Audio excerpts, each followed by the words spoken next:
Hi guys, it's Colette. Welcome back to my channel, and I've got a wee book review for you, and it's one that came at a good time for me. Those of you that know me know that I'm writing an afterlife book, Death and Afterlife, and it's been quite a struggle, but we're getting there, and this little book was offered to me, and it kind of was like I wanted to do a chapter on animals, but I didn't know if it would sit in the book well enough, and I read this and I thought, do you know what, yeah, let's do this.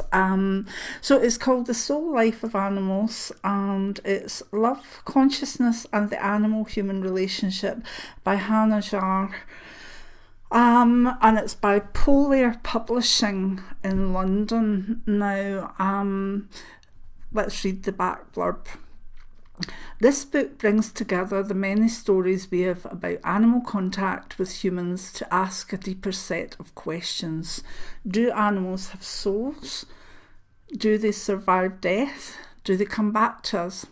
There's plenty of anecdotal evidence to support positive answers to all three questions, and the book is delightfully anchored always in the author's own experience of her pets, who become quite familiar to us as the book unfolds. Hanne Jarh, and I hope I'm saying that right, Hanne, because I know we've emailed, but I hope I'm saying your name okay. She writes engagingly and quotes extensively from modern spiritual teachers who offer convergent views on animal matters. Ultimately, the questions are: how can we best help the animals, and how do they actively help us? This is a book both to learn from and to treasure. Hanne's early life was in Norway, but she moved to England at the age of 43. Here she continues her work in publishing while living and working at the Henry Thomas Hamblin Centre in Sussex. She has also worked at the White Eagle Lodge in Hampshire and is the author of The Inner Temple, Meditations to Heal and Inspire. She has painted and drawn most of her life, and to be honest, the illustrations are the author's own. I've got a nice a lovely wee dedication there. The book has, as I say, quite a lot of lovely drawings throughout it. It's a wee book to treasure, to be honest. If you can see some of them, there's one there. And it was very, very instructive. And I'm going to read a wee poem from the start of it, which is not by the author herself, but another writer that I know that we're all we all like one another's work. So I'm going to do that in a minute. What I would say is it is good because it puts various points of view about animal souls, etc. And some of it I didn't agree with, some of the things being put forward. It's not that I didn't agree with them, they were not my personal experience. But I mean, we're down to nitpicking, as in, yes, animals do have souls, yes, they do go on. All the big questions were kind of the same, with a few divergent views, which were very, very, very interesting to read. So I did enjoy it because it's very based on the author's own connection with her animals and how she felt when they passed over, when they come back to her. So it's beautifully written. It's a hardback. It's beautifully written. There's absolutely lovely illustrations by the author. It's just a wee joy, to be honest, just a wee joy. It's definitely one I'll go back to. I enjoyed the author's own stories, and I enjoyed the way that she brought in other perceptions, and I'll just read some of the chapters and then go back to the poem.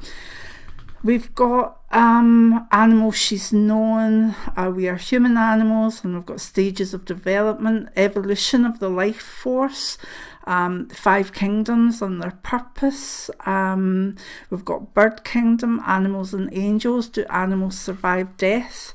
The suffering of animals, which is a very, very interesting chapter. Animal communication and pets as companions and healers. And it goes on and on and on. There's just like, there's so much in it. The dedication at the bottom in memory of Oliver the Whippet and all the other animal peoples that have graced my life over the years and who have helped me keep my heart open. I've not had a hardback for ages, apart from political books or pharmacology books. So when this came and it was a hardback, I was like, oh, that's interesting. But the reason I like the hardback is it just feels like a keeper. A book that will be on the bookcase and will keep and will be handed down, and I think that's lovely. So thank you, Hannah. I want to read this poem because I've actually pinched it for the header of the animal chapter in my book, which I did ask permission of from Hannah and Stephanie. Because I just felt it was so lovely, and there was no way that it's just lovely. I know I'm going on and on about this book, but it is absolutely delightful. So Stephanie Sorrell, who's written a few other books that I've read as well, she's got a poem at the start of it called "These Creatures Who Share Our Lives." These creatures who share our lives, who follow us with their wise gaze, who pass silently through the hours and gently tame us with their trust. Where do they come from? Those creatures who slip through the folds of time, who teach us the dignity of their silent language, who pierce us with a glance. Where do they go? Absolutely lovely. Had to have it for my header in my own book, and obviously I've given credit where the credit's due. So beautiful book, lots of information, lovely illustrations, hardback, bits of poetry in and out, understanding of different types of animal souls.